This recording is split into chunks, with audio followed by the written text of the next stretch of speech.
What's shaking, everybody? Welcome. Oh, you guys can't hear it. That damn YouTube thing is. It's just the way I wanted to start the show today. Welcome. I'm Jeff Ketchum. That's Chad Hastings. I've got too many browsers open on my computer. Simple as that. Do us a solid. Ignore me and my multiple browsers being opened and that thumbs up button. Get notifications. Subscribe to the channel. Just knock them all out.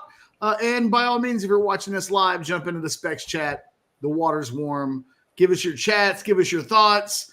Maybe even send them in the form of a super chat. Oof. And by God, we will discuss them and highlight them here on the show. Chad, one of the things that we're going to get into throughout today's show, and Zachary Sim from Rivals.com, OrangeBloods.com will join us. I can't even speak today. I don't even know where my own guys are coming from. He'll join us in the next half hour. He's got a little bit of a sick kid situation, so he's working through doctor visits and stuff like that, but he's going to join us, I hope, 12:30-ish, maybe a little bit before, hopefully not too far after. We'll get the latest from him about Texas baseball. There is this kind of uncomfortable nothingness that's occurred with Texas baseball. There's no real confirmation that anything's definitely going to happen with David Pierce. It's kind of unclear what the coaching market would look like if they made a change. The alternative of keeping him for another season and going into the SEC with tried and, well, I won't say tried and true because that's kind of the problem, but experience and he's under contract. There's a lot of stuff to talk about with regards to Texas baseball. We haven't done it in a show yet today. Felt like in the middle of two recruiting weekends and the fact that the College World Series is ongoing and we're still just kind of waiting to see what officially happens with Texas baseball, it seemed like today was a good idea to maybe dig into it a little bit. Yeah, and we'll start with this. The guy who ultimately makes this decision, Catch, has a birthday today. Happy birthday to CDC. I saw some Texas folks giving him some love, so we'll give him a little love as well. This is the guy who's got to figure it out. So happy birthday to CDC. Also, happy Juneteenth to everybody out there. He is a Juneteenth baby, and obviously Juneteenth, a national holiday now being celebrated by a lot of folks. Maybe you got the day off. We certainly hope that you did today on this June 19th. But yeah, Catch, they are trying to figure out the Final Four right now in Omaha. Little rain yesterday. As we sit here right now, Kentucky and Florida are at it. This is the game that had to be moved to 10 o'clock this morning. Florida's up big 9-2 right now. Winner gets the Aggies tonight in the evening game. Tennessee and Florida State are already one side of the Final Four, and we're trying to figure out who's going to play the Aggies on the other side. And we mentioned that, of course, Catch, because there are some big coaching names in Omaha. So I'd love to know from you, your perspective of what you're hearing, as well as the fans that are in the chat right now, pie in the sky. We're talking Texas baseball fans here, right? They can get whatever they want theoretically because they're Texas baseball. Is the guy wearing maroon and white like the ultimate goal? Or like where do you start with this discussion if it's time to make a move on Pierce? Well, I'm reminded of what Jeremy Foley, the ex-Florida AD, once said to Anwar Richardson, and Anwar's reported it a number of times. It's kind of stuck in my head. But what needs to be done eventually needs to be done immediately. Mm-hmm. And I think that's kind of where we are with Texas baseball. I do think a change is going to be made. I have had, I won't go so far as to say that I've had a bunch of sources tell me this, but I've talked to enough people about it at levels within the athletic department and around it to make me think that, okay, there will eventually be change. They're not going to stay with the status quo. And I think one of the problems that Texas has is there's not a perfect candidate. There's no Augie Garrido sitting at, a school that you can just grab and poach and say, hey, he comes ready-made with national championships from Cal State Fullerton. And it makes sense that he would take the Texas job from Fullerton as opposed to State. They're just not that guy. So there are really good coaches in college baseball, but you don't know about the ability to poach those guys from the jobs that they have. I think of the guys that have been mentioned. Schnosh. Yeah. Look out. Got to be careful. You got to inform your mouth, your tongue, your teeth. There's a lot going on with Schlossnagle. Exactly. You got to let every party you know it's about to happen before you start. I still can't do it, but there is his relationship with Chris Del Conte is the thing that I think is at the center of a lot of this. There's a thought that those guys are basically best friends. Mm-hmm. Schloss coaches at A&M may win a national championship. I mean, it's not crazy to think that, but he's got a new boss, and with A&M having a new AD, there's some thought that if all things were equal, he'd rather live in Austin than A&M. I think for Texas fans, the thought of kicking A&M sports fans in the nuts sounds like fun. So I think that adds a little bit to the why is he the guy that maybe some Texas fans would be clamoring for. I think it's really tricky. It's not easy. Again, there's no Augie Garrido just waiting to be scooped up. Right. So, and we'll get back to your super chat, Jay, but just to set it up here, so text guy sent, what's the downside? Great coach, and you screw the Aggies in the process. And then Jay is asking about that relationship part here. Catch, last week you made a joke about CDC hiring his A&M buddy, A&M head coach buddy. What is the story of the relationship? Are they that close? How much of, I mean, obviously people could know the quick history, right? While he was at TCU, he is the guy that hired Schlossnagle at TCU. Is that correct? So, yes. Okay. At the very least, they would have had a relationship, but if he brings him in, that's just even more. I mean, it's been discussed that they're incredibly close. That okay. I don't use the word best friends lightly. They have that kind of relationship, so much so that you would think that the courting process would be pretty easy. No need for agents, no need for anything else other than call your boy up and say, would you, is there an interest? And if there is, there's no need for a middleman. So yeah. Now it remains to be seen just how all of this has come together. But the rumors and scuttlebutt won't slow down. Maybe that's because it does look like Texas is going to wait until after the College World Series to do anything. Right. So when you have this downtime, we saw it with Texas and Tom Herman, and before they make the official announcement of Steve Sarkisian, almost a month goes by in between the end of the season when the bowl game is played, and then 3 days later when Herman is fired and Sarkisian is hired, almost just like that.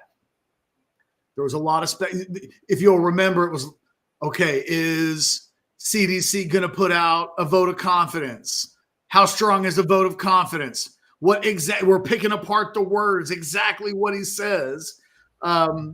Lots of speculation about who the coach could be, because again, even back then, felt like an imperfect pool of candidates that Texas would have been looking at with regards to the football coaching position, that every time a name was floated, and I think trial ballooned at times in October and November, something always happened to make that guy not seem like the dream hire. And, there are only two available situations in my mind. And I think the very first question I'll ask Zach is this. It feels like one of two things can happen. Either A, Del Conte, when the College World Series is over, replaces David Pierce and probably has a pretty good idea at that moment who his guy would be. Or B, the prospect pool for coaches is such, and they can't make the hire they want to, that they bring David Pierce back for another season and see what happens 12 months from now, and whether or not over the course of 12 months, maybe you can better align yourself with the coach of your dreams, or the coach that you think is, best suited for a job like this. The thing about B is it really is a lame duck option. You really are bringing back a guy that for the next 12 months, the only conversation about him is whether or not he'll do good enough to save his job. If you bring David Pierce back, the story of the 2025 college baseball season at Texas is, can Pierce save his job? Well, what does save his job mean? Well, he's got to get to Omaha. Is that even enough? If he got to Omaha, would that appease Texas fans? Maybe, maybe not. It's an incredibly difficult situation. And behind all of this, you have an athletic director. His whole thing is he loves to be the life of the party. He's really good at it. If you've ever seen Chris Del Conte work a crowd, he loves being popular. He loves it when people know who he is. They slap him on the back. They tell him how happy he is, or they are, how good of a job he's doing. He thrives in that. He loves that. He loves being Mr. Popular.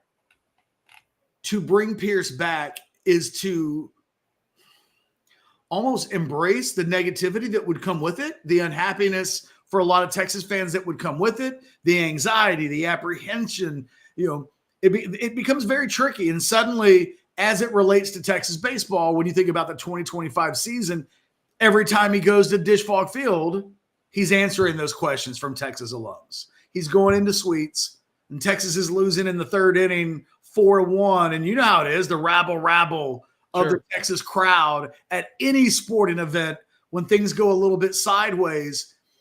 I just have to believe that bringing Pierce back and leaving the program in a really precarious position year one in the SEC just can't be desired. So it's why I ultimately believe my sources when they tell me that change is expected, but it hasn't happened yet.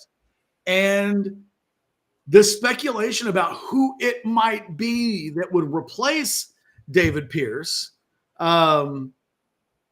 centers around some names that you're just not sure how realistic it is. And the thing is, if it was a coach that's not coaching in the College World Series right now, could make the hire today. You could have made the hire yesterday. You could have made the hire last week. Things could progress. And so that nothing has progressed has a lot of people wondering, what is the significance of that? What's going on at the College World Series that has all business related to Texas baseball kind of shut off at a standstill? Really interesting times. In a lot of ways, it sucks to have this conversation because David Pierce is kind of hanging out in the wind. Here we are, Orange Bloods Live, doing a story talking about potential replacements for David Pierce, and there hasn't been any acknowledgement one way or the other. Like, is that even something that's going to happen? So it just makes for a real kind of uncomfortable situation. I think one of the things that Del Conte is probably leaning on a little bit is that there's not so much interest in Texas baseball that he can't pull off this timeline and it be okay.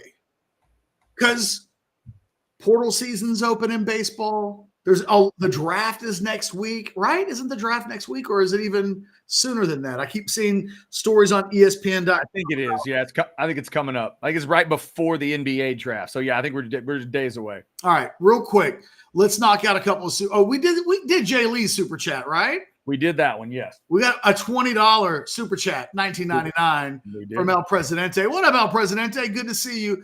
Good to hear from you. I think you're 100% right. Wait for the Aggie season to end. Make Schlossnagle say no. Boy, that word. Reminds me of the beard hire after the season at McDonald's. The big question, do you want to work for CDC or Trev Alberts? Is that the big question? That's the thing, is it? Because maybe if you're Schlossnagle, it's as simple as, well, you know what? I don't really want to work for Trev Alberts. I'm not his guy. But if A&M were to win a national championship, wouldn't Trev Alberts do everything possible to make Schlossnagle his guy? I mean, right. No, I would think so. Thank you to the reminder there. They moved it more towards the all-star game time of baseball in terms of the draft. Yeah, I mean, and if he wins, can you walk away from A&M if they win a national championship? I mean, only, Schloss. And by the way, the folks are suggesting we just go with Schloss and then you stop. You don't have to, if you leave the Nagel off of it, maybe it's easier to say. But anyway, yeah, I mean, if the relationship with CDC is super important to Schloss, then then maybe that's an issue. But you bring up a point, Catch. I mean, they are, they're in the Final Four. They're in one of the catbird seats. They're in a great spot right now. What if they make, take it step by step? What if they make the championship series in Omaha? And, is there at that point, is Trev Alberts kind of put in a situation where it's like, man, you got to do everything you can, just like you said, to keep him. Schlossnagle's talking about ripping down the stuff they've got built in College Station and putting new stuff in, new facility. Catch, they're talking about a 16,000 seat new stadium in College Station. And he's the engineer of that train at this point. So what happens to all that if he's gone? That would be some of the stuff that Alberts has to deal with. Yeah, it's and look, if it's as simple as he'd rather live in Austin than College Station and work with Chris Del Conte, who's a good friend of his, instead of Trev Alberts. I mean, okay, I guess it's unique because I can, in the conversation that I was having about a month ago, same topic, same names involved. The sense that I had was that in order for Schloss to walk away, A&M would have to fall short. That if they fell short, they could get to Omaha, but they'd have to fall short to provide a little bit of runway to excuse going from one place to the other. So at this point, can they? I mean, obviously, like, they could not win another game. If they lost 2 straight and they're out, is that horrific, terrible, they didn't live up to expectation and disappointment? Or Chad, I don't know how to answer the question. Yeah. Like, this is one where there are some people behind the scenes that are hinting that whatever's going to happen has already happened, that it's just a matter of timing. So this is Jerry, well done. Catch behind the scenes told CDC it's a no-go on Schloss because there's no way he's going to get that pronunciation right. No truth to that, Jerry. No truth to that. Catch is willing to learn the pronunciation if that is a it's not like I need to learn it. I know what it's supposed to sound like. I've heard it. Yeah, you got to rep it. That's it. You got to get don't have enough repetitions of saying it out loud. Yeah. I need to do that old Mac Brown thing. Yeah, where I just stand in front of a mirror and say the name 100 times, and then it'll be good. Again, Zachary Sim of Orange Bloods is going to join us hopefully here in the next couple of minutes. Give us the latest of what he's hearing. He's, of course, been covering baseball all season long for Orange Bloods. So we got that coming up. Yamuzalo. It can happen. Enough time. No problem. Up over 360 folks in the Specs chat. We appreciate you. A lot of stuff to do, including thanking some of our great sponsors. And let's start with Sinus and Snoring Specialists. The system has presented these things in a new way. So let me see if we do this, if it's all right. Yeah, it's not too bad, right? It's kind of on my neck, kind of right in that area. We can deal with it. There's your QR code for Sinus and Snoring Specialists. This is the place that can get you breathing better, feeling better, resting better. I had another great night's sleep last night. You need one of those too. If you need to be sleeping good, hey, CDC needs to be sleeping good right now because he may have a big decision he's got to figure out either today on his birthday or moving forward. But this is the place that can help you. That's your QR code. Go see Dr. Slaughter. You'll meet him in the first consultation. He prides himself on that. He also prides himself on keeping those appointment times. He knows how valuable your time is, and he can help you. Over 20 years of experience with ear, nose, and throat. It's not cookie cutter stuff. Everybody's got a different path, and they have the very latest, all kinds of different surgical and non-surgical options that others just don't have. So check them out. Sinus and Snoring Specialists. Feel clear, rested, and healthy. All right, Catch, in terms of, and we got good chats coming in. Let me double check for a super chat here real quick. But I don't think Del Conte, he couldn't have hired Del Conte arrived at TCU in 2009. Okay. Schloss was hired in 2004.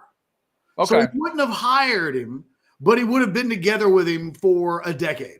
There you go. Okay. Yeah. I didn't think the timing might have worked out for that part, but certainly the relationship was built. Here's a super chat, $5 from Hooked on the Horns. Texas stealing Schlossnagle would be absolute cinema. This is where I was going to go, Catch, in terms of the moment. Okay. So we can all remember, think about a dating analogy here.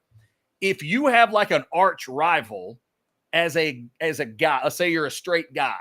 If you have an arch rival that's a guy, and you can get a new girlfriend and steal his at the same time, that sounds like a great idea, but it also could mean, is it just that you're stealing his girlfriend and that would be awesome?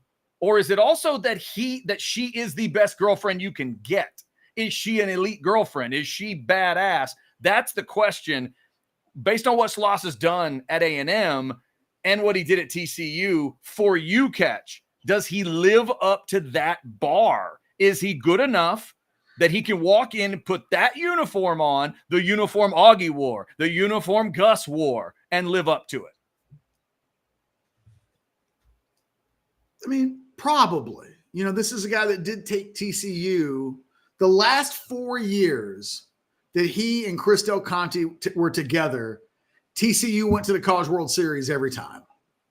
That's a big deal for TCU. I mean, we all know that Texas has I think Texas has been in 49% of all of the College World Series that have ever been played, which is a crazy stat. And we know that Texas isn't a place that you can go to and barbecue at the College World Series and anybody remember it fondly. Like, Texas is the kind of program where if you get all the way to the College World Series and you go to and barbecue, it was a bad season.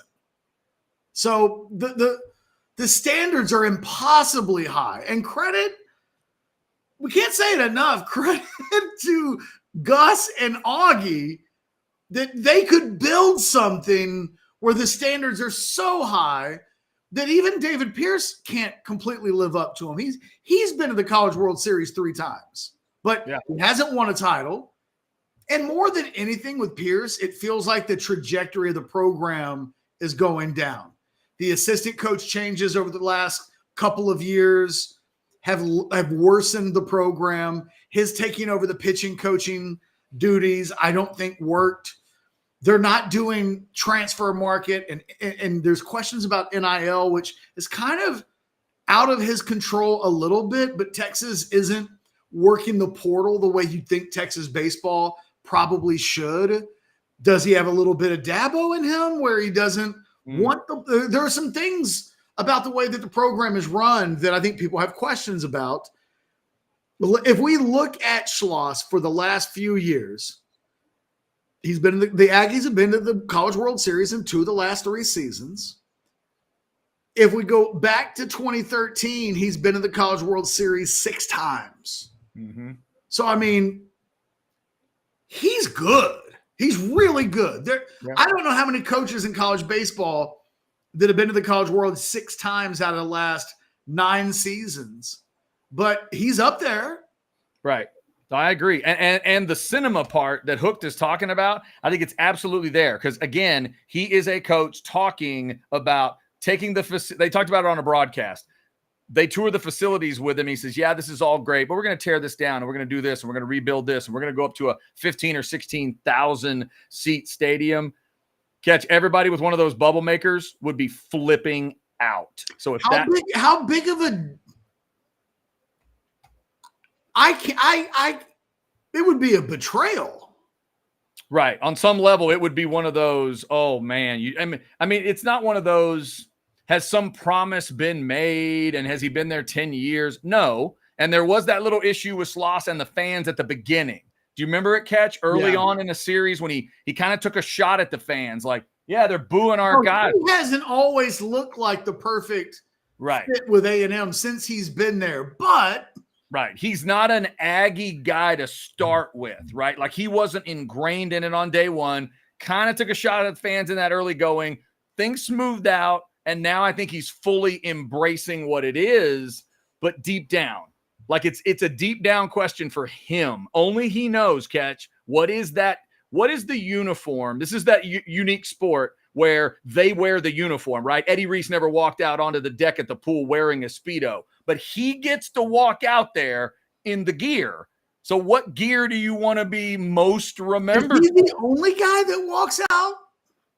Well, yeah, I can't think of another one. Doesn't do this. Like Mike White's not wearing a Texas softball uniform. Like technically, if we're of the major sports, yes. If we go all through them all, like the tennis coach probably walks out on court with about the same thing on. Roughly. Right? So it's a polo and roughly. It's close. But these are specific clothes, right? But is it a uniform? I don't know if it's a uniform. It's not right. Is it truly a uniform? Like what they wear, what baseball players and coaches wear, you and I can't just go wear at HEB. Right. Yes. But whatever the athletes wear in tennis and maybe even golf to go after national titles, I think you and I could wear that to HEB and nobody would blink. So the question is, what are the threads he wants, man? I never thought about it in the context of clothing, but yeah. Because again, we are, the show's called House Divided, and only there's a handful of humans that would even consider wearing both of these colors, much less wear both of the colors. So does he want to make that transition, knowing how much the Aggies would hate him for it, knowing that they would feel it's a betrayal? Because you're right. Because Catch, what are Aggie baseball fans going to think deep down? You don't leave our program for anything, right? And even if somebody tries to tell them, well, yeah, but it's Texas baseball. Oh, I know. But he's built this here, and we've got this here, and the train goes by, and the bubbles, and the thing, and the ball 8, and the ball 12. Come on. What else would he want? You can't walk away if he wins a natty. You can't. That's going to be the mindset. Right? Well, I'm telling you, like, what if even if he gets to the championship series and like lost a heartbreaker or lost a whatever. I mean, yeah. Now look, maybe if you get that far, what you can actually say is, hey, I got us as far as you can absolutely take a program. I want a new challenge. And if you win a natty, you achieved what you wanted to achieve. You can achieve nothing higher than what you just achieved. Right. But it's your life. I don't know. I mean, I suppose if you're A&M and you're not in the business of consistently winning national championships, no offense to anybody at A&M, but A&M baseball winning a national championship would be, you tell me, Chad, in your lifetime, it would rank where on the athletics achievement list for A&M? Oh, it'd be the top. It would have to be, right? In my lifetime, we're talking. I mean, talk of the major sports that you're stacking up. A natty, of course, it would have to go to the top. Arguably the biggest athletic moment in A&M athletics this century. Yeah, nothing big. I mean, nothing close in basketball. Football's got some things you could talk about in terms of bowl wins and a Heisman, obviously, but they haven't played. Maybe Johnny's Heisman's the only thing. Yeah, maybe, but that whole year, they never played a game that would get them to a game that would even get them close to national championship talk. So yeah, it is mountaintop stuff. And this would be one of the all-time great gut punches in a rivalry ever. And if all that's happening is about to happen for SEC and A&M were to lose that guy to that school before July, before everything's about to happen, I mean, good grief. The cinema is a good word to use from that super chat. I almost want to apologize, Chad, for bringing OrangeBloods.com baseball writer Zach Sim into the equation at this point in the conversation. By the way, do we need to change our heading, Chad, or do we just leave the words on our I got you. Okay. No, I got you. We're good. Zach, we've been talking basically nothing but the baseball situation for the last 30 minutes. By the way, I hope your kid's feeling okay and that the doctor and all that stuff is good. I almost don't even know where to start other than to give you a heads up. We've been smack dab in the middle of Schloss for like 15, 20 minutes. So I'm going to pull you out of that momentarily. And I told Chad the first thing I wanted to ask, the context I wanted to ask was, it feels like Texas has two options. Either change is going to be made, and if so, there's probably a pretty good chance that Texas has a pretty good idea of what that change will look like, and only the timing is the thing that would need to still be worked out. Or they've had a long time to look behind the scenes at what's available. And if they can't find the hire that they love, they bring David Pierce back for what would be a really uncomfortable 2025 season, and then maybe try to get it right the next time around, assuming he doesn't win a national championship or have enough success in Omaha where, he gets an extension, let's say. Those are the two options, right? There's no middle ground here. It's either make a change, which I think would be popular, or do a really unpopular thing that leaves the program in a real state of flux for 12 months. Yeah, I mean, I think if you look at where the program is and what the expectations of the program are historically, I don't think there's any doubt that there's going to be a change made. And for a number of reasons, right? Like, it's not always about wins and losses. And a good analogy of Texas baseball right now is you look at the Herman era under football. Not a popular statement, but he was not a bad coach, right? Like, he did some things. At the end of the day, though, if you look at the trajectory, you look at the contract situation, you look at the landscape of baseball in general, if you're sitting in CDC shoes right now, you're thinking, yeah, like, now's the time to change. We're going into the SEC.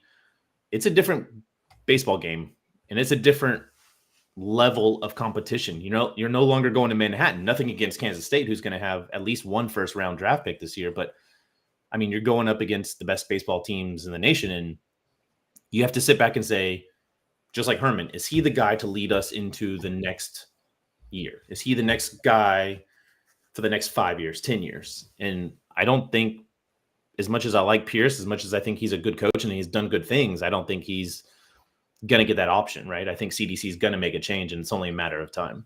So, Zach, as you set up, if that is true, and if you're right about that, is it just as simple for you that if they could get Schlossnagle, they do? Relationship with CDC, he's obviously been really good lately. And then there's that extra bonus of Aggie fans would have to deal with that. When you put it all together, is that the move to make? If you could make it, is make Schlossnagle say no, step one, as soon as he tells Pierce if he's going to move? I think so. I mean, if I'm CDC, and I mean, granted, no one knows what CDC is doing right now. He's literally leading a team of one. Now, he's reached out to a lot of folks in the industry and otherwise to say, what do you know about this coach? Tell me about his personality, et cetera. Because he doesn't know all these coaches. But if you're CDC, the first thing you do is you pick up the phone and say, what does it take? And what do you need? One of the things that you look at Schlossnagle, and he was on the committee to go select Trev Alberts as the new athletic director. He was making noise about, like, where's this program going to go? And he was promised $80 million. Now, that $80 million promise is not for another, 2+ years.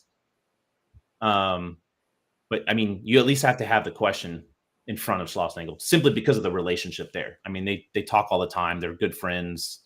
And if he does say no, which it's very possible he says no, I mean, he could win a national title. I mean, they're one of the best teams in the nation this year. He's got a lot of young pieces on that team. He's got one of the best assistant cores in the entire nation. I mean, if you look at Kane, if you look at Early, you look at Max Wiener, the pitching coach, like, he's put together one hell of an assistant pool. He's got a lot of reasons to say no. At the same time, is his favorite place in the world College Station? Probably not. Does he think he can achieve more at Texas? Possibly so. So, it's all about what he believes in for himself, like the trajectory of both of the programs and what they can bring for him and his legacy. So we'd have to think that CDC, they're so close. They know each other so well. It's Chad and I were talking about this earlier. There's no need for a middleman. If Schloss is interested, they can just text each other. They're having breakfast, and it's like, hey, do I even need to bother? Yes. Okay, then I'll bother. If not, I don't want to be a distraction while you're in the middle of a national championship run. So they have to know one way or the other what the status of that looks like. All of that leads me back to the question of they don't want to do anything. It seems like and you've reported this over at Orange Bloods, until after the College World Series is over. I think you even said that just like 3 or 4 minutes ago.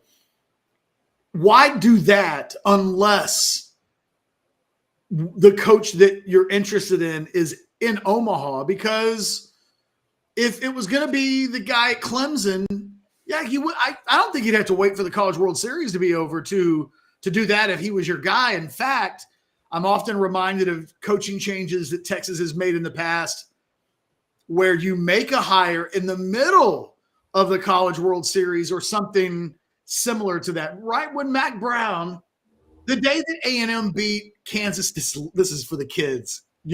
Zach, you're way too young for this. But the day that Texas hired Mac Brown, 2 days later, the Saturday where A&M beats Kansas State for the Big 12 championship, that was when they had like a big Mac Brown press conference so that you can steal some of the thunder and get, have it talked about on a national landscape. So yeah, it's hard to look at what's going on and not think Omaha has tentacles connected to whatever it is that Texas does. Otherwise, they'd surely be more aggressive and proactive up until this point. Yeah, I mean, you have to think that if they had their guy already, there's a lot of folks saying, well, why don't they do a Friday news dump right before the CWS? Have them talking about the Texas program the entirety of the College World Series. Based on what I've heard, they didn't have their guy lined up yet. And it's purely, conjecture, but that leads me to believe that he's still in Omaha right now, right? I mean, we've seen crazier things where guys have flown to Omaha and not flown back to their respective school. They've literally flown from there to their new school to get going.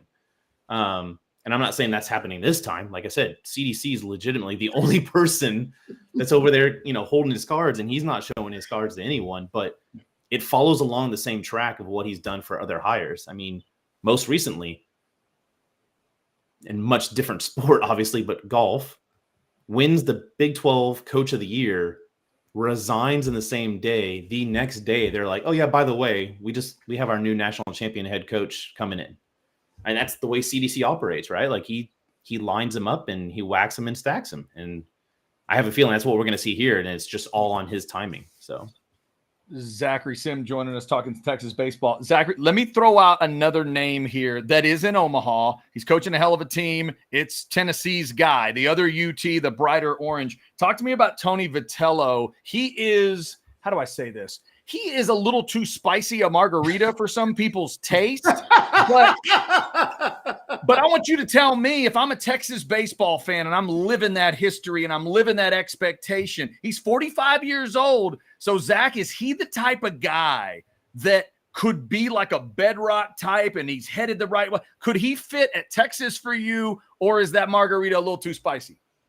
I personally would love to see Vitello, especially if he's bringing his assistant coach Elander, who has direct ties to Round Rock and TCU and just Texas in general. But you put a guy like Vitello at Texas, and you are quite literally changing the narrative of the entire program.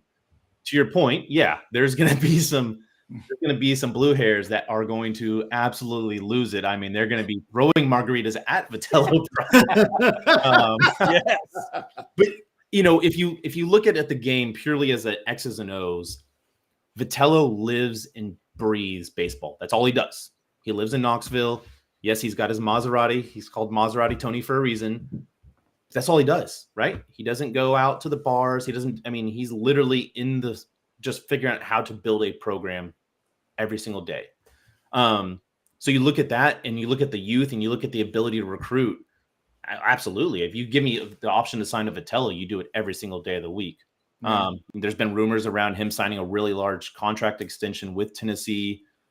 There's also the rumor that, hey, like his buyout drops significantly on June 30th. Now, do I see CDC waiting around another 10 days to avoid roughly $500,000?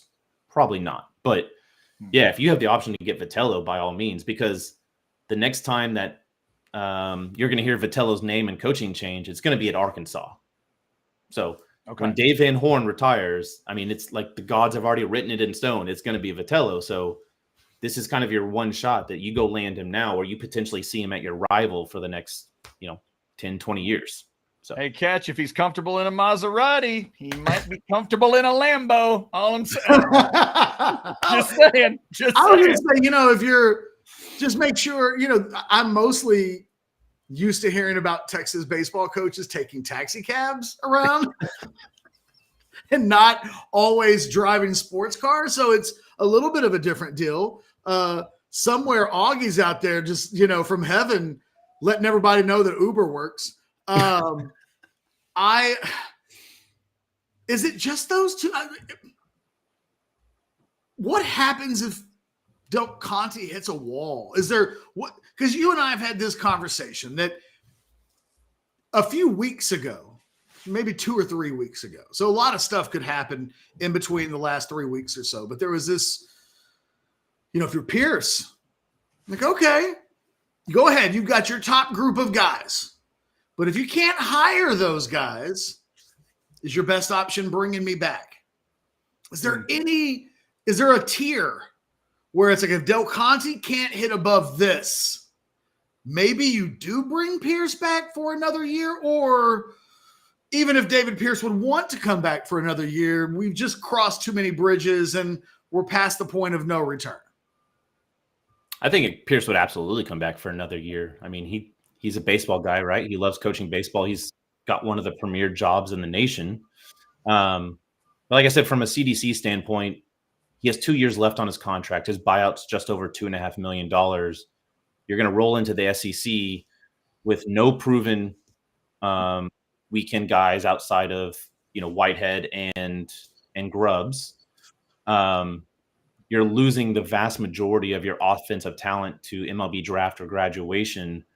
This is a completely rebuilt and retooled roster that you're looking at next year. What does that look like in a year from now if you just completely sink the boat? You miss, say they bring him back Pierce and they miss regional play altogether. Well, now it's a very different conversation, right? Like now you're being forced to fire, and it's one of those deals where, again, I go back to the Herman. If you think you can upgrade or you think you can make the change to get the guy that's going to drive your program, you do that, even if you take a chance, right? Eric Bakich is not a given, and I'm talking about the head coach of Clemson, right? He's been talked about a lot. He was rumored to be certainly one of the early candidates. He's had his own issues with getting past regional play or super regional play at Clemson.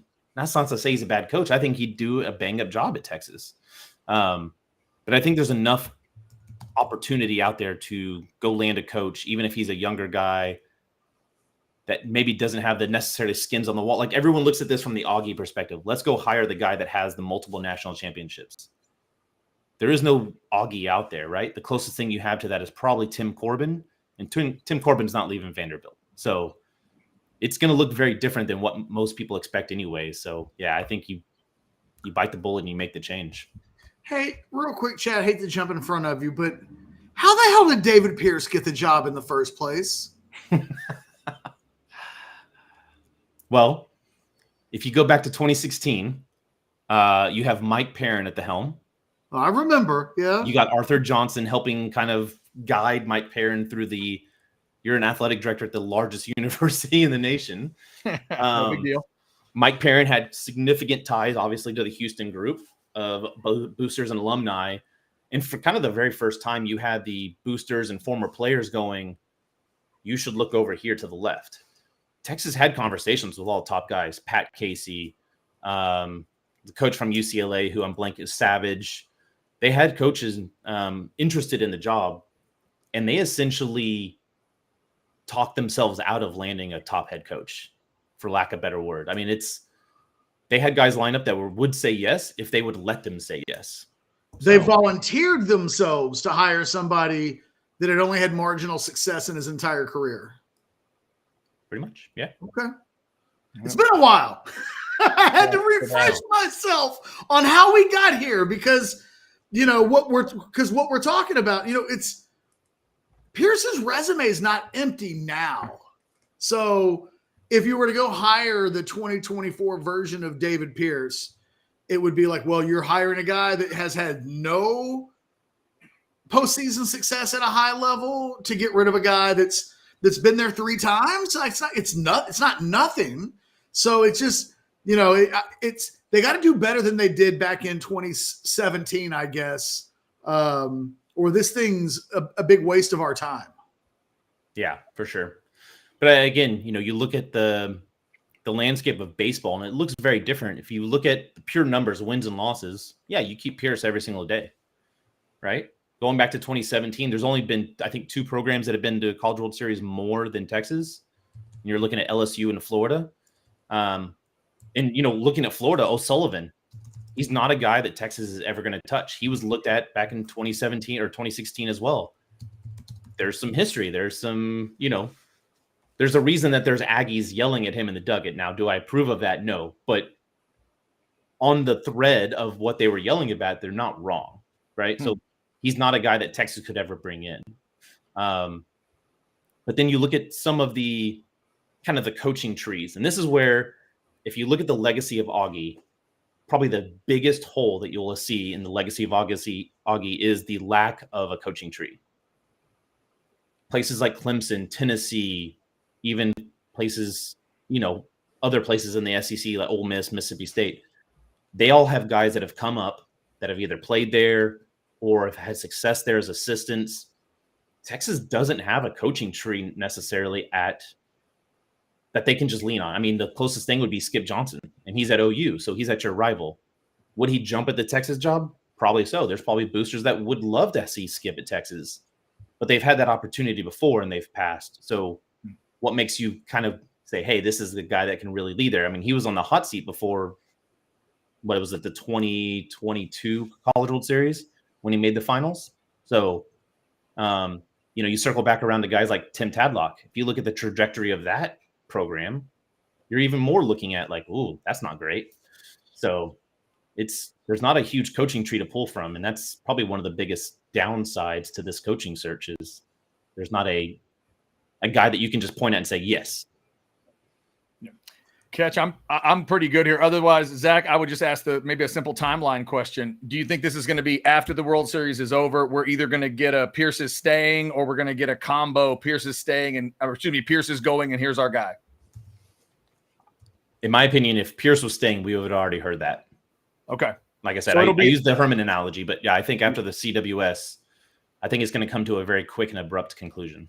Gotcha. All right. Catch, you got anything else? No, I was going to say, give Zach a follow at Zach at the Dish on Twitter, all one word. Of course, read stuff over at orangebloods.com. I mean, I don't want to twist your arm and make you do it, but it's all over on OB. You don't always have to wait for the Orange Bloods Live to kick in. You can just follow this baseball thread, off-season thread that's on Orange Bloods right now that is like in a universe on its own right now, apart from the rest of the site. Zach, appreciate the time, my man. Have a great rest of the day. Get that kiddo healthy, and we'll talk soon. Sounds good. Appreciate y'all. Thanks, Zach.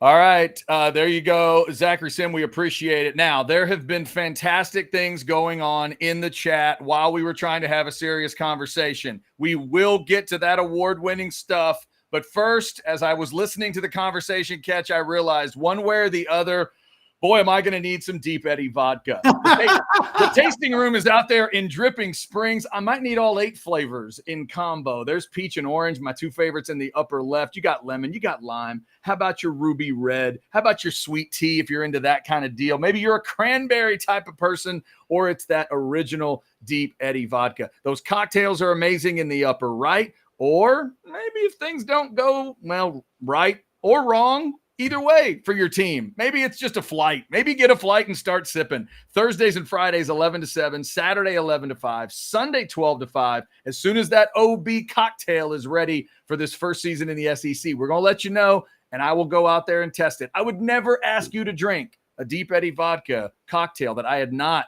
tested myself, because that is the kind of integrity I want to have. Deep Eddy Vodka Tasting Room out there in Drip on East Highway 290. It is always a good time. All right, Catch. I want to give you and me credit. We both saw a couple things in the chat. We both found a way to be somewhat serious, but let's just go through it a little bit. Cotton said CDC's angle to capture Schlossnagle is directly proportional to the heat of the meat. Well done. Well done.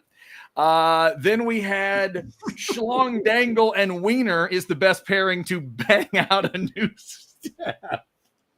That one almost broke me about it. I kept it together. And then this one, Jay, well done. Very simple, but maybe the best one. My sister really likes Max Wiener. All right. Fair enough. Fair enough. I'm glad that the 8-year-old boy in you, Chad, was able to go back, circle back, and make sure that those comments got maximum exposure. Had to circle back. Thank you for that, Jay. Also, Chad double checking that didn't the A&M women's basketball team win a natty about 15 years ago? Good memory, Chad. It was 2011, same year as the Mavs. I had a good basketball year. In 2011, the spring that the Mavs were going to win it in the summer. The A&M women's team did win it in that spring, but I would argue a baseball national championship would be bigger than that. So that would end up being, but yeah, that one right now of the major sports you'd follow, that is the biggest one of my lifetime in terms of a national championship. Has it been 38 years since the Texas women won a national championship? It has been, because it was 86. Oof. Right? Wow. That's true. It's true. Yeah. And that's a weird thing in House Divided where you would have assumed with all the history that those two programs would have a different, it would be different. Like Texas would be out in front in terms of national championships, but each just has one. So there's something for you in the SEC. Jody was in her heyday. Yeah, that's something for you to look at for the SEC. How about that? Those two women's teams. Vic Schaefer back in the SEC for Texas and A&M doing, pretty good things on the women's side. Not quite at the Texas level right now. Needing a little work to go there. All right, let's see. What is this? Cotton, good work. Cocktail, yes. Sheeptail, no. Fair enough. Thank you, Cotton. Fair enough. Hey, Chad, if we can, let's just go ahead and hop into buy or sell. I've got a ticking clock running on me, as it turns out. Ooh, a ticking clock. I got you. Okay, we can do that, and I'll pay some bills if you need to run at the end. I might even have to tell them about Rogue Shop, but we'll do that. We can get it done. All right, you want to go first or second? I'll go first today. Hit it. Buy or sell number one, you're convinced that David Pierce will be replaced. Yeah, I think that part's a buy. Whoever it's going to be, I'm not sure, but I feel like that's a buy, and then we'll just kind of see who it is. The Schlossnagle thing has reasons why that would be a discussion. I do wonder if the Tennessee guy would be considered. Those are the two kind of blinking lights at me in terms of there's a part of me that wants spicy margarita. Dude, I'm telling you, if you could dial it up just right, but it is like dating that certain guy or that certain girl. Like, you're not quite sure if the party's going to end with broken glass everywhere, but it won't be boring. And I just don't know if that's what Texas baseball needs right now. I mean, anything better than right now. Buy or sell number two, A&M is going to win the College World Series. I'd love to buy it. And if those two guys hadn't gotten hurt, I would buy it. I'm going to sell. I think it might be Tennessee's natty to take here. Those two injuries for A&M are huge. I hope the pitching can overcome it, but it's going to be tough. So I'm going to sell. I think they'll make the championship series, but I think it might be the Vols. Buy or sell number three. I don't know if you've heard about this. I bet you have. There's a bill in Kansas that's proposing to lure the Royals and the Chiefs away from KCM and over to KCK for you kids out there. That means they're currently located in Missouri, but Kansas City spans two different states.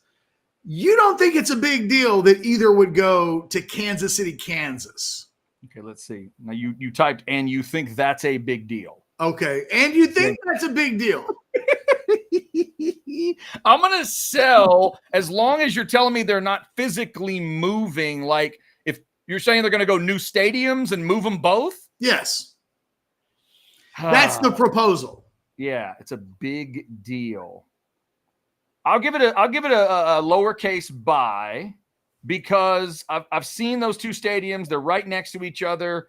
There's a unique feel to that situation, and I don't know if they could recreate it. So I'll say that's kind of it's a lowercase buy. It's got to be some kind of a big deal. Those fans are crazy about, especially Arrowhead. Maybe they're not crazy about Arrowhead, can they? They're not crazy about Kaufman in the same way because the Royals aren't the Chiefs, but dude, they've won 3 titles and they might be about to win back to back to back. So that sounds like a big deal to me. If you're telling me you're going to move Arrowhead or give me a new Arrowhead or something, yeah, I'm buying.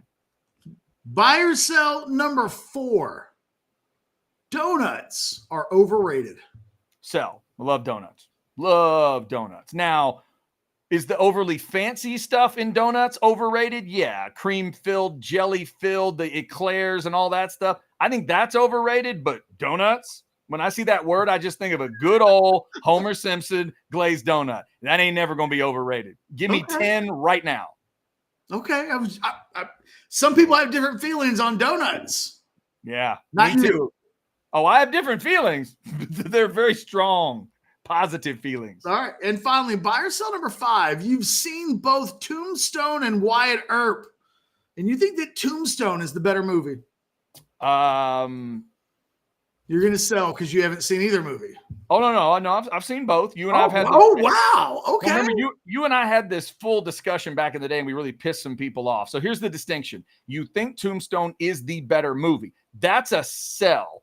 Tombstone is more entertaining. It's a better ride, and it certainly has a performance that tops every other performance in that movie and in Wyatt Earp. There's nothing in Wyatt Earp that is better than Doc Holliday as done by Val Kilmer.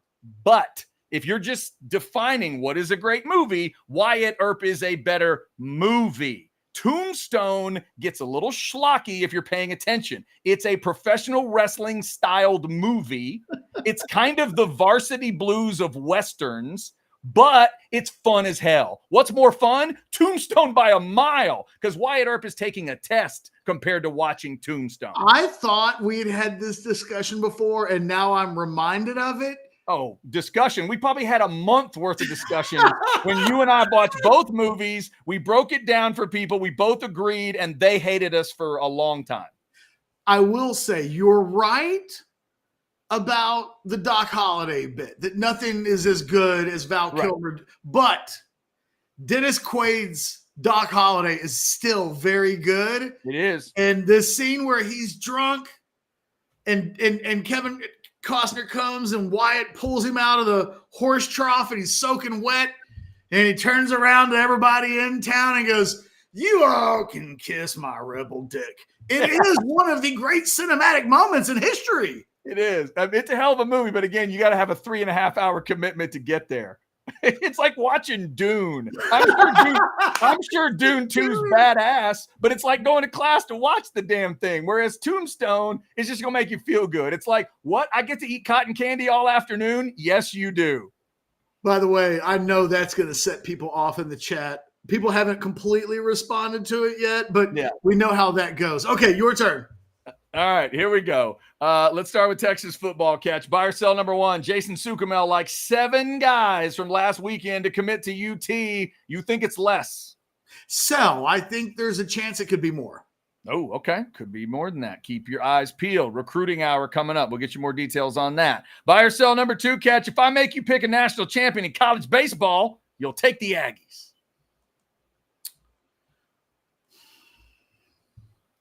So I'll take the field for now. Yeah. For reasons that you outlined 5 minutes ago. Right. Yeah. God, if those 2 dudes were healthy, I would lean in on my Aggies. I get accused of being a self-loathing Aggie is the term they've used for me. That's not it at all. I just try to be realistic, and those 2 guys are so important. All right, catch. Buy or sell number 3. The Stanley Cup Finals had Game 5 last night. You can tell me if the series is over. Oh, bye. Edmonton cut it to 3-2, and it goes back to Edmonton for Game 6.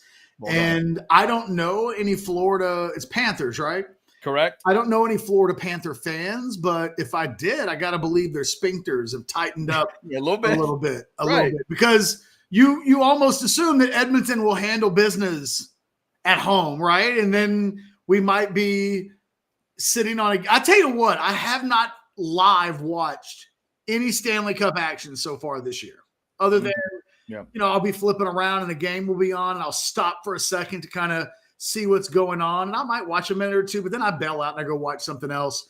We get a Game 7 Stanley Cup final where a team's come back from 3-0 to make it 3-3. You're probably going to get me for the whole game. I'll watch that whole match with that kind of drama as the setup. I might even watch a big chunk of Game 6. I'm not anti-hockey. I don't always have a lot of personal connections to it, but it very much reminds me a little bit of my soccer love in that when I watch hockey during the Olympics and catch pieces of it during Stanley Cup playoffs. I always find myself really liking it, but I don't have a big enough emotional attachment. WNBA is kind of the same thing. I find myself, I'll turn it on and watch a little bit of it, and I'll go, this is actually pretty good, but I don't have a team or a player that draws me in and night out. For instance, the Phillies are playing right now in baseball, and I've already looked. They got a game against the Padres, 1-1 bottom of the third. I've already looked to see how Bryce Harper has done in his first at bat. And I don't have anything in that sport that makes me do that. Gotcha. By the way, Florida up 15-4 on Kentucky. Did you see that? 7th inning stretch. It would appear that the Aggies will play the Gators this evening. My goodness. By the way, how bent do you have to be as a Kentucky fan? I think if you get knocked out by A&M, you can swallow that. Right. But Florida was not your equal this season. Right. They were 6 games over 500 coming into the tournament. Yeah, Florida's the definition of a scrappy late season team, and if the rest of that field may be sad that they let them stay alive. All right. Brutal. Yeah. All right, Catch. Got some musical birthdays. Let's see what you do with this. Buy or sell number 4, Ann Wilson of Heart. By the way, Bryce Harper just homered. Is that right? Yes. Yeah, okay. so you know, my man just homered. Yeah. All right, hold on. I just realized I need to hang on. I've got to do a quick edit here because I am not sure who the artist named Paul Abdul would be, but I know Paula. All right, here we go. Ann Wilson of Heart and Paula Abdul share a birthday today. You'd rather see Paula live right now than Heart. Oh, sell. I've seen Heart in concert. Mm-hmm. They kick ass in terms of putting on a show. Right now, I mean, there are probably 8 songs that Paula Abdul has recorded that I know word for word, that if it was on the radio or I played on Spotify, I would know. Yeah. But I wouldn't want to see that show in concert right now at all. Fair enough. I'm glad to hear it. I have Heart tickets for later in the season, so I can't wait. I've never seen Heart. It'll be my first time. Finally, Catch, buy or sell number 5, Macklemore is 41 years old today. It's okay to speak of him in a serious rap discussion. Buy. Macklemore goes against the mainstream, the man, as much as anybody. In fact, I don't want to get myself in trouble. Mm-hmm. And I offer no opinions on this because Lord knows people will flip out about it. But in the middle of the Drake, Kendrick Lamar deal, Macklemore came out with, I don't even remember the specifics of it, but it was a anti-war kind of statement between Israel and what's going on, obviously, in that part of the world. But it was very specific to kind of an unpopular suggestion. And rap people were like, this is the guy that everybody else is supposed to be. And everybody makes fun of Macklemore for the Grammy and everything that happened many, many moons ago. But when it comes to a guy that keeps it a buck and kind of goes against corporate pressures and things like that, he's actually emerged as a pretty popular person in that genre because he's kind of keeping it real at levels that the most popular people in the game don't do anymore. All right, fair enough. My daughter's first big-time show was Kesha and Macklemore. She's a big fan. I just thought I would ask. I thought Macklemore was a joke back in the day. Okay. And I don't listen to his music, but from afar, I watch people in the game, in the genre, give him a lot of love. He has a lot of underground support these days that he probably didn't when people first heard his name. Fair enough. All right, Catch, before you roll out, you said you had a clock ticking. Can you tell the people about Rogue Shop before you get out of here? I mean, the thing is, I could tell you about Rogue Shop. Uh-oh. Or I could take it one step further, Chad. Uh-oh. I can show you the wonders and the beauty of Rogue Shop. And why don't we just do that real quick for just a moment? Rogue Shop close up. Here we go. Oh, soak it up, kids. Like a mob boss in California.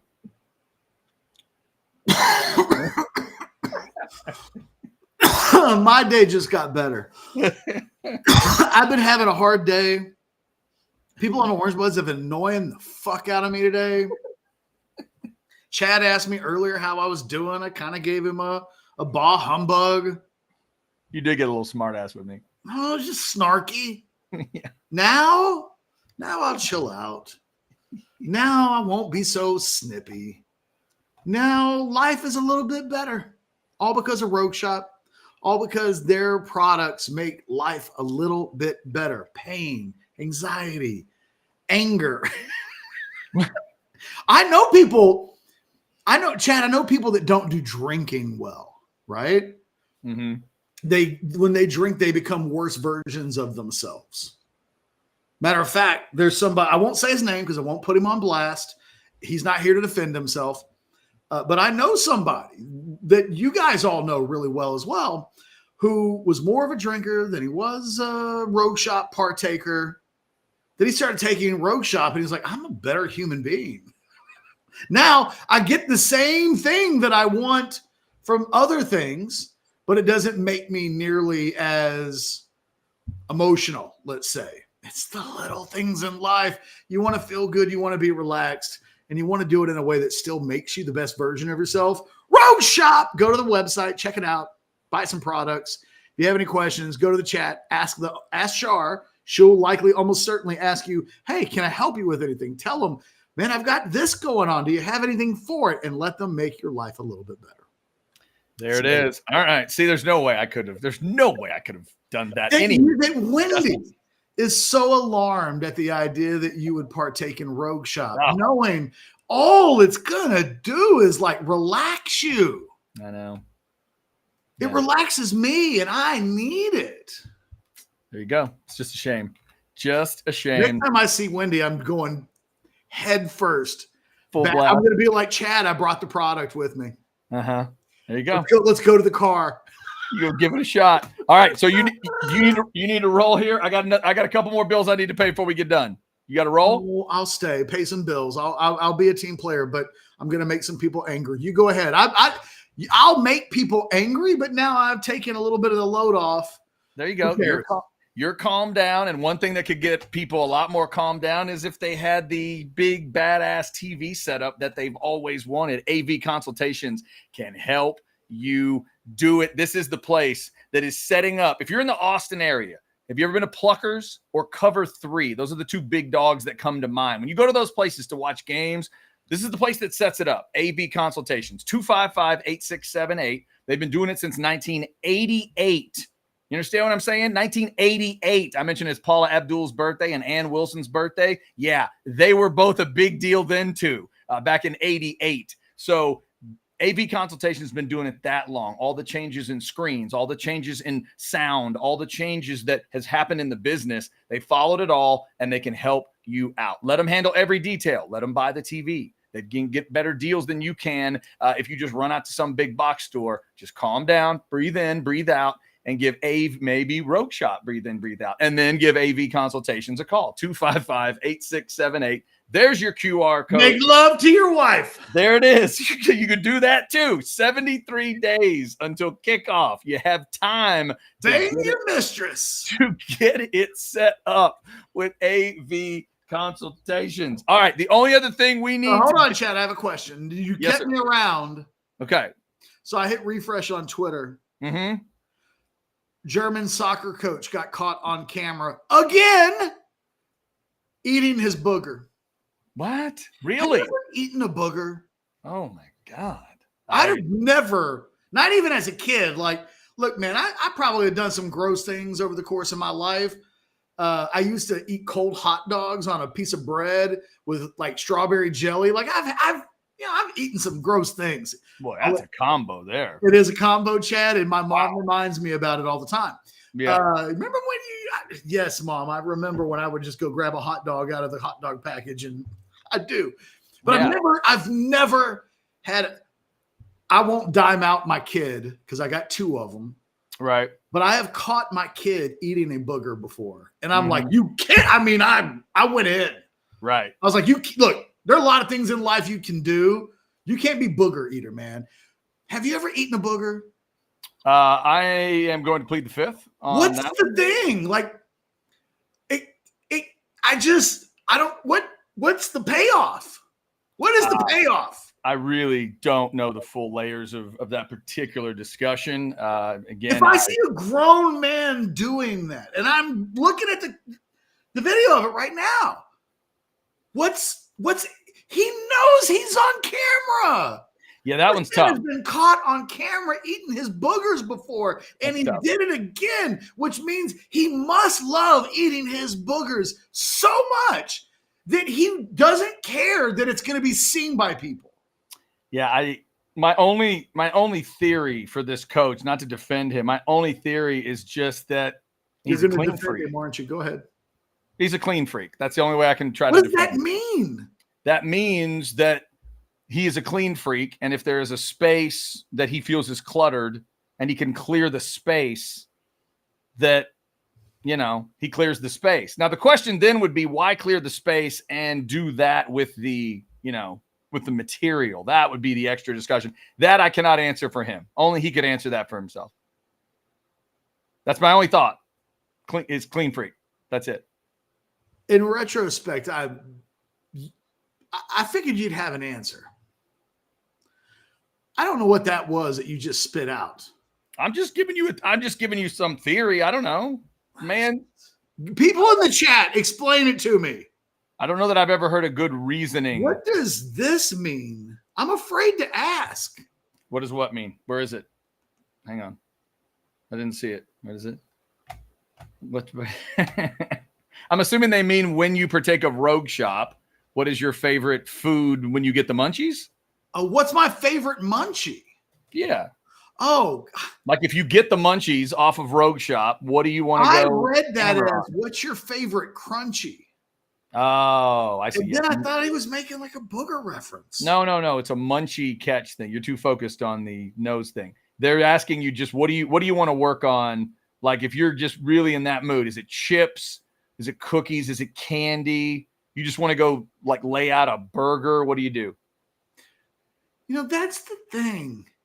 Taco For someone shells. Who's overweight, I don't have a go-to food thing. It's not like I sit around eating all day. It's really unfair that I'm overweight because I don't have a go-to cookie.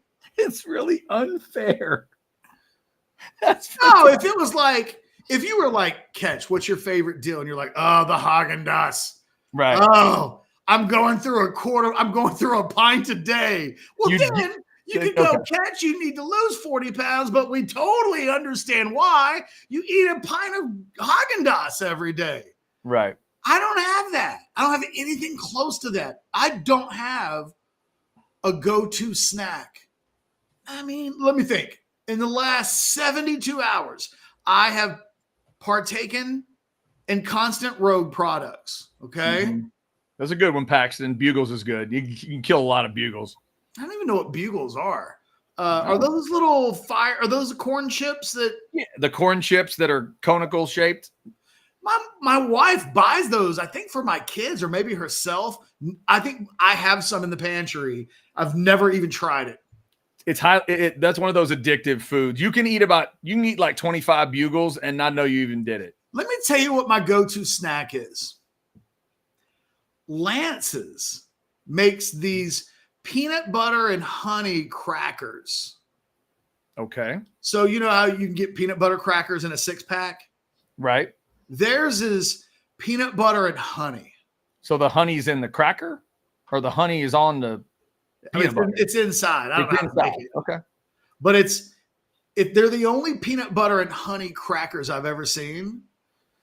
And I probably had 2 of those in the last. I don't think I had one yesterday, but I think I had one on Father's Day and maybe one the day before. And that's kind of the only, like, that's it. That's like 250 calories. I'm telling you, it's unfair that I'm overweight. Man, I like this one right here. Flintstone Foot Job says, my go-to was a large bowl of Fruity Pebbles mixed with Cocoa Pebbles. Oh, it Jesus. slaps. That sounds fantastic. Whoa. I'm not into the Cocoa Pebble side. I would just stick with the Fruity Pebbles. Mixing the two together. Yeah. That's an explosion of that brand of cereal all at one time. That is unbelievable. Also, shout out to Mark, who said he scratched Heart off the bucket list years ago and says, I will love the show. Saw him 6 or 7 years ago. So there you go. I think we were doing a radio show together when I saw them live, because I went and saw Fake Journey, which I enjoyed. Yes, I'm going to see them this year too. Yeah, I've never seen them. They put on a great show. That's what I hear. It's easy to forget that it's Fake Journey. Mm-hmm. Did they change guys again, or is it the same guy? Same dude. Arnell, what's his name? Yeah, that guy. So he's been around now for a long time. Yeah, he's the new guy, but he's probably been there 25 years or whatever it is. He's like, back in the day, I'll never forget when the Stones had like, it was at one point the new guy in the Stones was like Ron Wood. And they're like, well, how long's he been in the band? 30 years. Like, okay, fair enough. It's like that the old grandparents that no matter how old you get, they call you baby and child, and they treat you like a kid. And you're like, I'm 48 years old, but Aunt Gertrude over here, called me a whippersnapper. I don't know. He's our little baby. He's 68. What are y'all talking about? Oh my Lord. Because I do feel like we still treat the guy from Journey. Yes. Who I've never learned. I know when you said his name that was him. But if you'd asked me for his name, I would have just said, the new guy. He came over from Asia. Yes, he's from the Philippines. His name is Arnell something or other. I haven't committed the last name to memory, but I am told that it is still really good. So I saw that guy in concert, and it had to have been 08, 09, something like that, maybe 2010. They opened up for Heart. Yeah. It was a great show. Yeah, and that's one of those shows. I think my wife might have been at that show, and I did not go to that show. So now I'm going to get a chance to see both of those. All right, before we get out of here, real quick, let's hear from Specs. They can get you all stocked up for whatever you need, and they sponsor the chat. We got damn near 600 folks in as we're about ready to close up. Here's Lisa. Specs same-day delivery can save the day with our Specs app or online shopping. From world-class wines to hard-to-find spirits and craft beers to gourmet foods, delicious snacks, and spectacular sweets. It's Specs. Cheers to savings. Here's one for you on the way out, Catch. Steve Perry is considering touring, according to Mark. Would you rather see Steve with other guys or Journey with Arnell? Steve with other guys. Okay, because I've been kind of holding out, thinking maybe they would do like a Van Halen type of deal, maybe take both singers out or grab Steve or whatever. But when I heard Steve singing on the Dolly Parton record, I thought, I don't know, maybe he doesn't quite have the same power he used to. But I've been holding out for Steve, so I don't know. I'd kind of like to see both. Can I tell you so we're doing this thing. I'm blaming it on the Rogue. Okay. So yesterday, I come across a reaction to Toto's Africa. It's a great song. I love that song. Yes. So I'm watching two people react to that. Then it occurred to me, I don't think I'd ever heard anything related to, I think, the best singer in the group. Mm-hmm. I've never seen anything solo. Okay. So I thought to myself, who is that? Can I find them on Spotify? And what solo music might he have made that I would want to listen to? Bobby Kimball, by the way. Bobby Kimball is the lead singer of Toto. I looked Bobby Kimball up. Do you know where Bobby Kimball is from? I don't.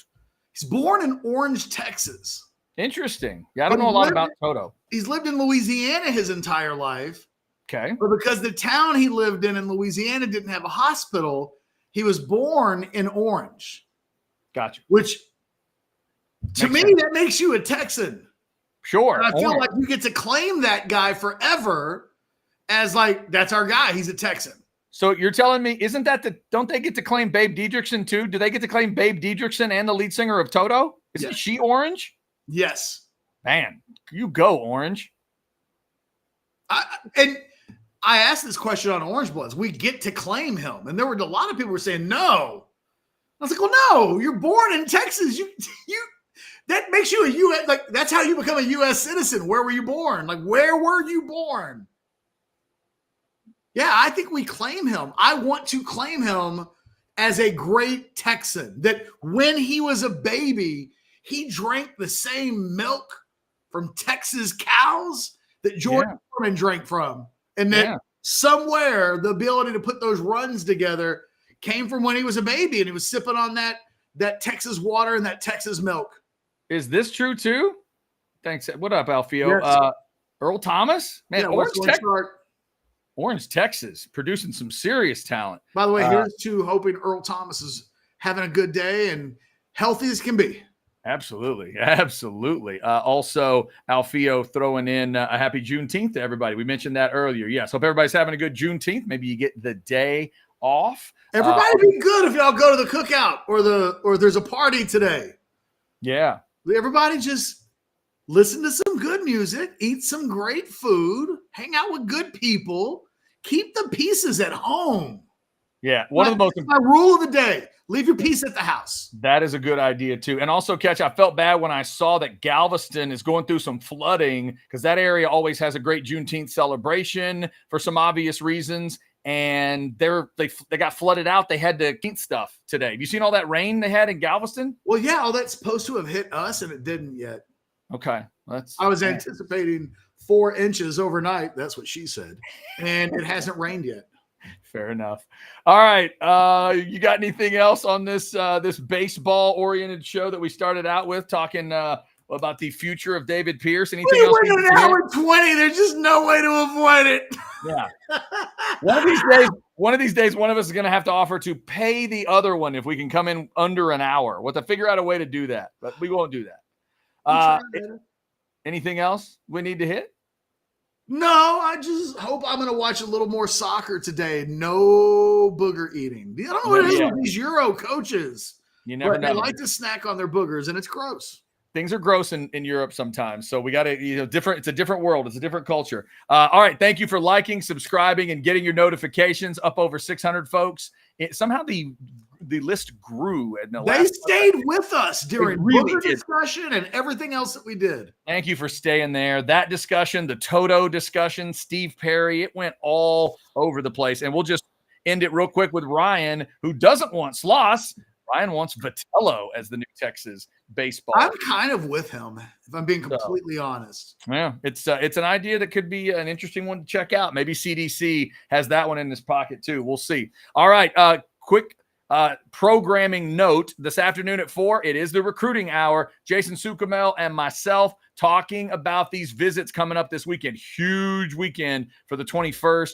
It is Michael Fasusi. It's those other 2 receivers that you'd love to have if you're a Texas fan. So we'll talk about Fasusi, French with 2 Fs. We'll probably tell you how good that Khalik Lockett film is again, too, and get Jason's updated thoughts on recruiting a little bit from last weekend and setting you up for this weekend. That's at 4 o'clock. Also tonight on the Outsiders at 8:30, we are going to get a full report. Catch, get this.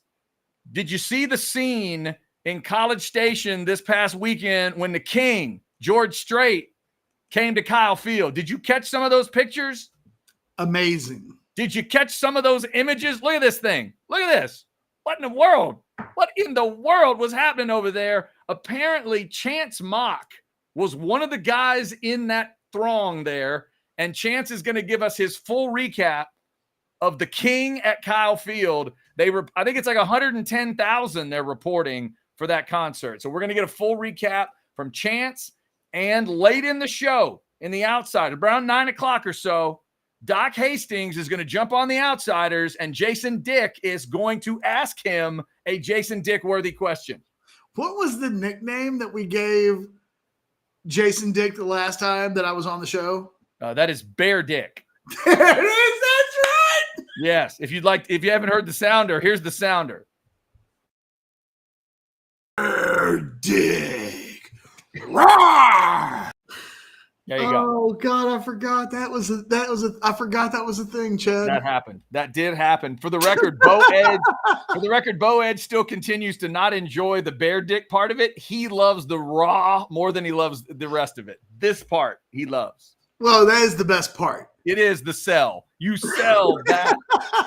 You land it with that, and that's what makes it. That's what makes it. You know, like if you're making a sundae and you don't put a cherry and the whipped cream on it, did you really make a sundae? You finished the sundae very well. You have to watch the early part of that short clip to get to. Yeah.